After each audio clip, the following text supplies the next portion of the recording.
Salut, c'est Camille. Vous êtes nombreux à m'avoir demandé s'il existait un moyen de soutenir Crimes oubliés. Eh bien, c'est aujourd'hui possible, j'ai ouvert une page Patreon. J'ai fait un choix pour ce podcast, pas de pub qui casse l'ambiance en plein milieu de vos écoutes. Donc pour que le podcast continue à exister à ce rythme et en toute indépendance, j'ai besoin de vous. Vous avez plusieurs possibilités pour me soutenir à votre échelle, je vous laisse le lien de la page directement dans les notes de l'épisode. Merci pour votre fidélité et merci à ceux qui participeront à cette aventure. Et maintenant, place à l'épisode du jour.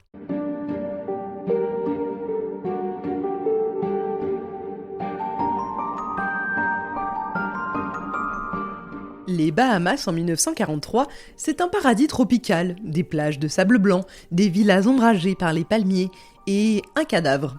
Celui de Sir Harry Hawks, milliardaire exilé, baron de l'or et pilier économique de Nassau, retrouvé mort dans sa chambre, le visage fracassé et le corps partiellement calciné. Nous avons remonté ensemble le fil d'une vie hors norme, celle d'un homme parti de rien, qui a creusé à la recherche de filons d'or jusqu'à devenir l'une des plus grosses fortunes de l'Empire britannique. En l'espace de quelques heures, tout s'est effondré. Une scène de crime piétinée, une enquête manipulée, des preuves douteuses et un coupable tout trouvé. Alfred de Marigny, son gendre, qu'il détestait. Je vous emmène au cœur du procès où rien ne s'est passé comme prévu, ni pour l'accusation, ni pour la défense, ni pour ceux qui pensaient que la vérité serait enterrée avec le corps du Maccabée. Je suis Camille de Breuil et je vous raconte aujourd'hui les crimes oubliés de l'affaire Harry Hawks.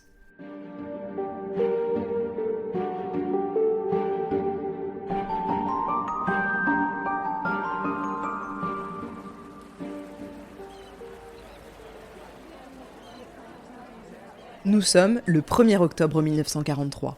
Le soleil tape sur les façades blanches du tribunal de Nassau. À l'intérieur, c'est l'effervescence.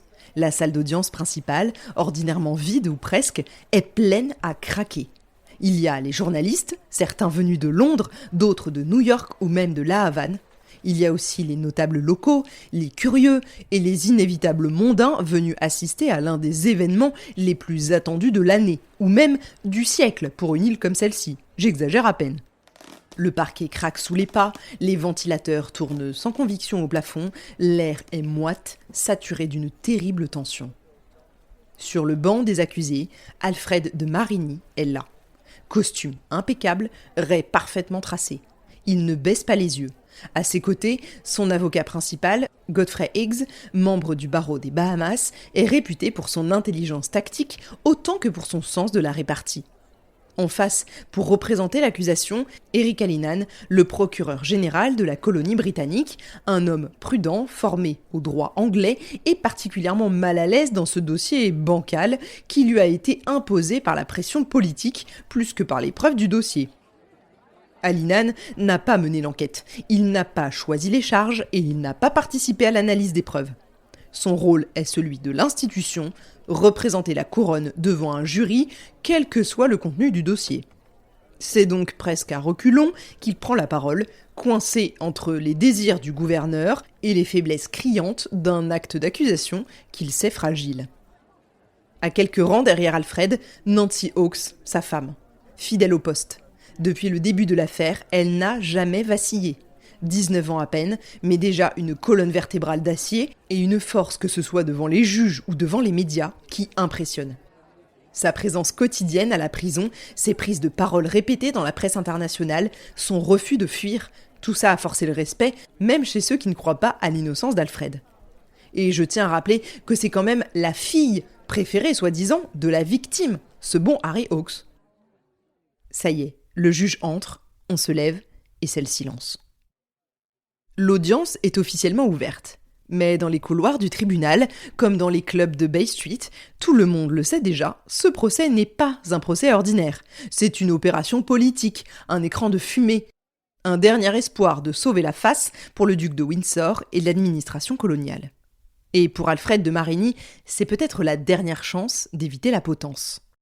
Et il faut bien dire que personne n'est vraiment dupe dès l'ouverture du procès. Les rumeurs courent dans les rues de Nassau comme dans les colonnes de la presse internationale. Le New York Times, dès le mois d'août 1943, évoque un procès orchestré à des fins de stabilité politique. Le Times de Londres, de son côté, parle d'une enquête conduite avec une curieuse urgence. Les journalistes, les avocats et même certains observateurs britanniques pointent du doigt ce qu'ils appellent déjà un procès vitrine, pensé pour refermer l'affaire avant qu'elle ne devienne une crise diplomatique. On accuse Alfred de Marigny, mais ce n'est pas tant la justice qu'on cherche, c'est la paix, ou plutôt le silence.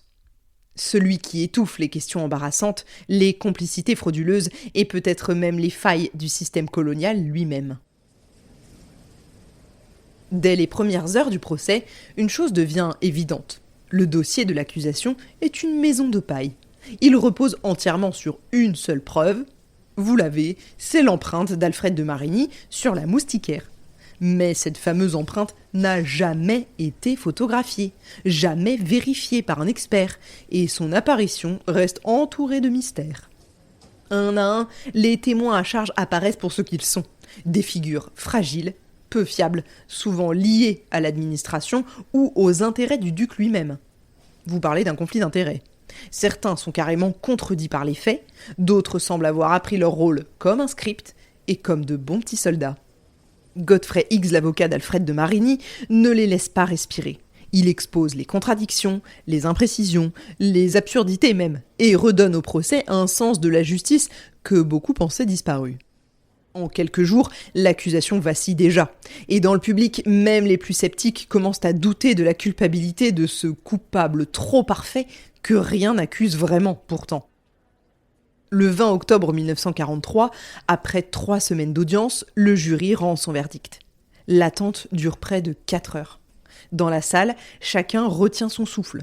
Ce sont 12 hommes blancs, choisis parmi les notables de Nassau, qui se sont réunis pour trancher. Leur délibération, à huis clos, est tendue. Plusieurs désaccords internes sont rapportés par la presse. Et les documents d'archives laissent entendre que certains jurés étaient déjà convaincus de la fragilité du dossier avant même le début du procès. Ce qui fait pencher la balance, c'est l'incapacité de l'accusation à prouver le lien entre Alfred et le meurtre au-delà de l'empreinte. La présence continue de Nancy en soutien et l'aisance déconcertante avec laquelle Godfrey Higgs, l'avocat, démonte les incohérences de l'enquête les unes après les autres. C'est ça qui fait pencher la balance. Et Alfred de Marigny est acquitté. Le tribunal se tait, un silence de stupeur, de soulagement pour certains, d'inconfort pour d'autres. Car si la justice a parlé, la vérité, elle, reste en suspens. Mais la liberté d'Alfred de Marigny n'est que symbolique. Le gouverneur des Bahamas, le duc de Windsor, signe dans la foulée un décret d'expulsion. C'est un décret politique et non judiciaire, pris sous son autorité directe au nom du maintien de l'ordre public. Selon la presse de l'époque, il s'agit clairement d'une mesure de défense de l'administration plus que d'une suite logique du procès. Le New York Times et le Nassau Guardian rapportent que le duc de Windsor a utilisé ses pouvoirs coloniaux pour expulser Alfred en tant que persona non grata, sans possibilité de recours. Il n'y aura pas d'appel et pas de retour possible. L'homme a été jugé innocent, mais la colonie, elle, ne veut plus le voir. L'expulsion est signée presque dans la foulée du verdict, comme pour balayer la page trop vite, refermer le dossier sans bruit et surtout sans question. Alfred est renvoyé hors des Bahamas dans les 24 heures qui suivent le verdict. Sa femme, Nancy, le suit bien sûr, et Nassau referme la parenthèse, comme si rien ne s'était jamais passé.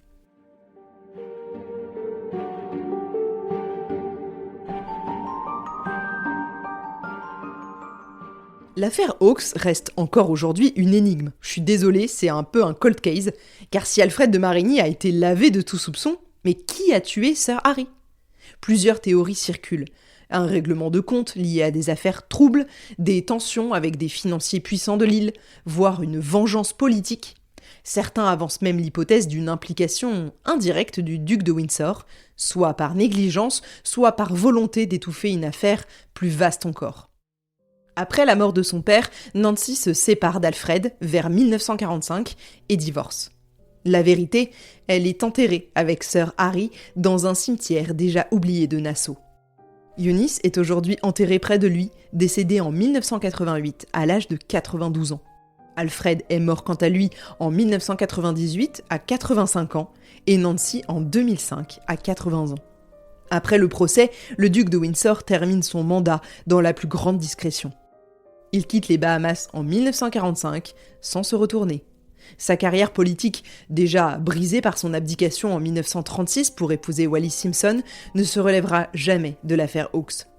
L'affaire le désigne aux yeux du monde non seulement comme un gouverneur incompétent, mais aussi comme un homme capable de manipuler la justice pour des raisons de convenance politique ou même personnelle. On ne le saura jamais. Les critiques se multiplient dans la presse britannique et américaine, notamment dans le Times et le New York Times, qui remettent en cause son manque de rigueur et sa volonté manifeste d'étouffer le scandale plutôt que de laisser la justice faire son travail. Certains articles américains parlent même d'une expulsion vengeresse à l'encontre de De Marigny et de l'attitude du duc, jugée incompatible avec les principes de transparence judiciaire. Son image déjà fragile s'effondre encore un peu plus dans l'opinion publique internationale.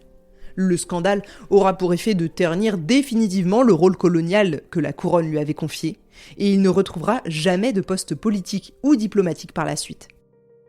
Après avoir quitté les Bahamas en 1945, le duc s'installe avec Wallis Simpson en France où il mène une vie mondaine, mais discrète, entre réception et voyage.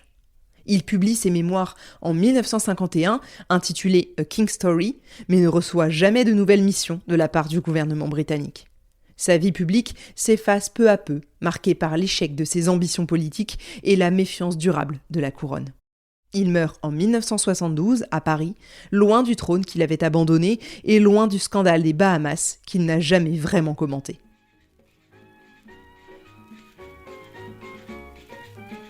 Quant aux Bahamas, ils entrent dans une nouvelle ère. L'affaire aura marqué un tournant, un basculement où les voix locales, jusqu'alors marginales et invisibilisées, commencent à remettre en question l'autorité coloniale britannique. L'affaire Hawks ne provoque pas directement l'indépendance des Bahamas, mais elle contribue à fragiliser la légitimité de l'administration britannique aux yeux de la population locale. Dans les décennies qui suivent, cette défiance grandit.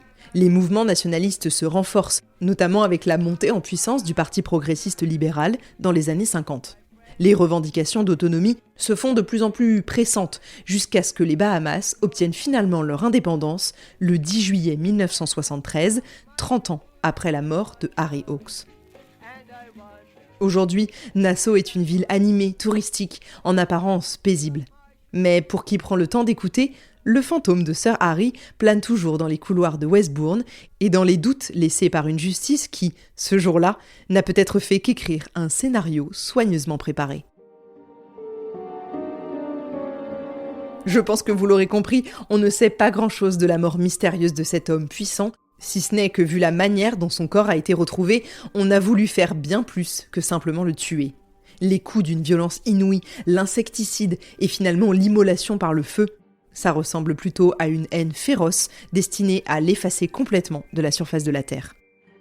C'est la fin de cette saison 22 de Crimes oubliés, consacrée à l'affaire Harry Hawks. J'espère qu'elle vous aura plu. J'ai beaucoup aimé travailler sur cette affaire politique et finalement plus tournée historique que fait divers. On se retrouve très bientôt pour le début de l'annuelle saga de l'été et j'ai hâte de vous accompagner pendant tout votre été. En attendant, partagez le podcast autour de vous, notez-le sur vos plateformes d'écoute, n'hésitez pas à me laisser des petits mots sur YouTube, sur Spotify ou même sur Apple Podcast et n'hésitez pas à me retrouver sur Instagram si vous voulez un peu plus de coulisses du podcast.